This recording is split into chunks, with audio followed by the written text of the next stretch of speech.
that scene. I really do. I was like, the first time they showed us that scene, I was like, oh, we love each other. It's so cool.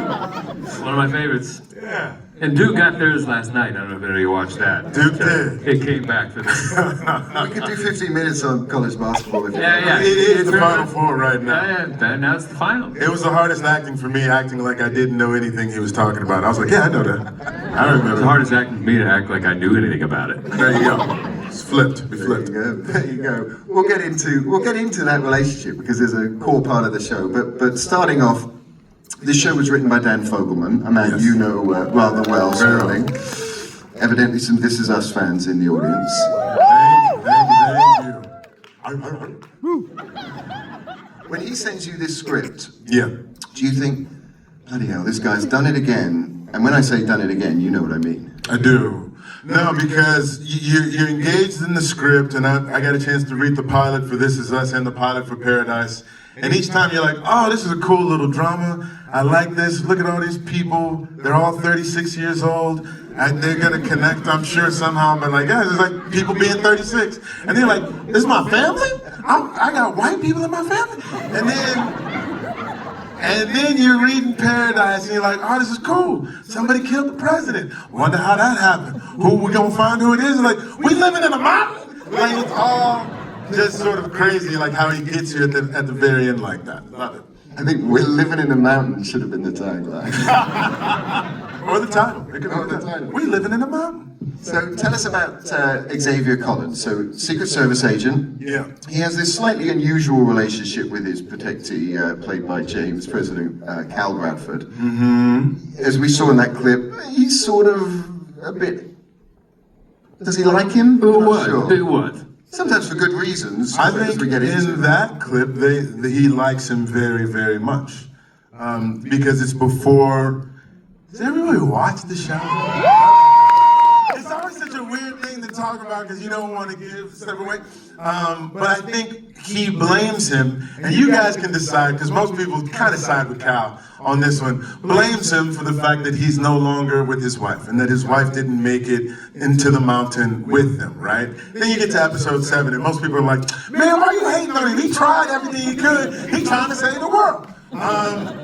But I think because he made a promise and he wasn't able to follow through on this promise, Xavier for the past 3 years is a man living without the best part of himself, without his wife, and so he blames. It's human nature. Instead of blaming a situation, we need to blame someone, and so he blames Cal. You looked a bit quizzical when he said that everyone's siding with you. I'm not sure you're getting that same reaction, are you? Everyone's siding with me? I wish I'd heard those voices. Are they out there? I think so. I don't know. I think so.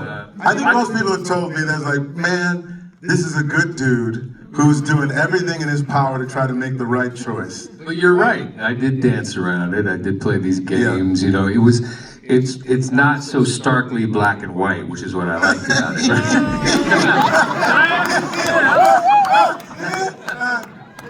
It's nuances and shades of gray. Well, it is though. It's like, you could argue if you're in Cal's camp there that he did do everything in his power, that things escalated too quickly and he was unable to,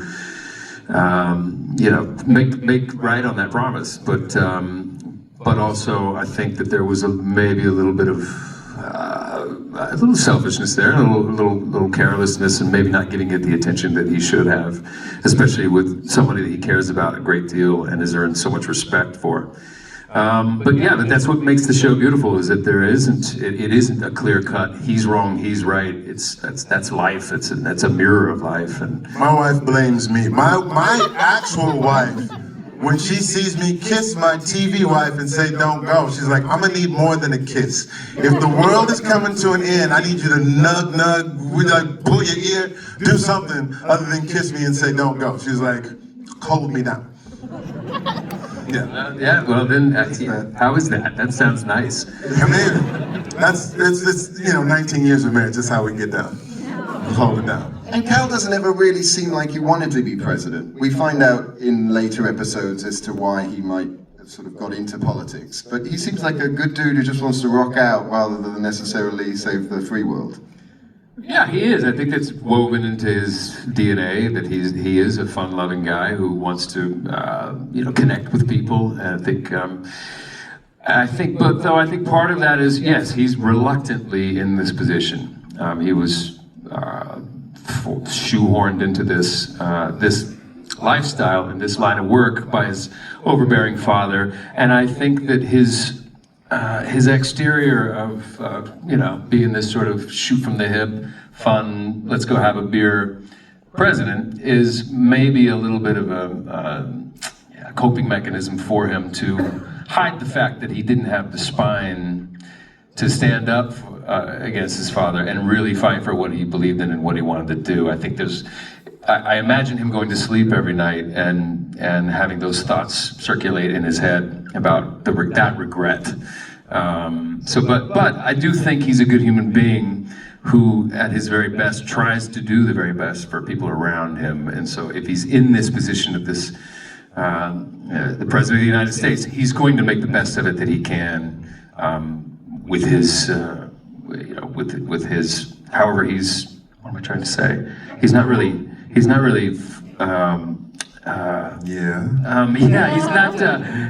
qualified for the job, and I don't feel qualified to be right here. Let's talk about music for a second. He's clearly a music guy. He's named his son after a Pearl Jam song. He seems like a Guns N' Roses fan. Are we surprised he hasn't had Paradise City on his mix CD? Yeah, that would have been, I guess that would have been appropriate, wouldn't it have? Yeah, we decided to go Phil Collins. I mean, yes, Dan and I are... There was a rights issue. See, I went presidential and I started to dance around. There's a rights issue, it's all good. Sterling We is right pivoted. for it. We pivoted. Sterling, you play alongside Julianne Nicholson in many of the show's key scenes. She plays Sinatra this Yes, wonderfully. She plays Sinatra wonderfully. Yeah, please give it up for her. Exactly. She's a millionaire who sort of runs the bunker, and Xavier doesn't trust her. What was it like? What was it like working with Julianne? And talk about that character, because it's not quite clear whether she's evil or pragmatic. Xavier hates her, so that's clear. Sterling loves Julianne, and I met her at the Emmys the year that she won for Mayor of Easttown. And I saw her after she picked up her Emmy, and I was like, can I give you a hug? And she was like, yeah, I'll take a hug. And we hugged it out. And so she became available for this role, and it was absolutely wonderful. I have a huge acting crush on this woman, and she made it easy for me to hate her.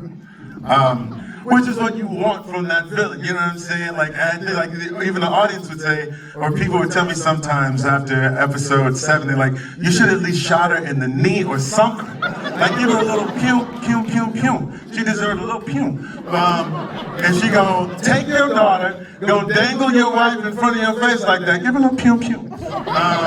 But she was absolutely wonderful in her commitment to it. And I think also having episode 2 sort of showing her backstory and the sense of loss that she was coming to that led her to build this place in the first place, hopefully we'll have a payoff later on, because Dan doesn't like anybody to be purely evil or purely good. So we'll see how people feel about her when we get to the end of season 2. Okay, good. The new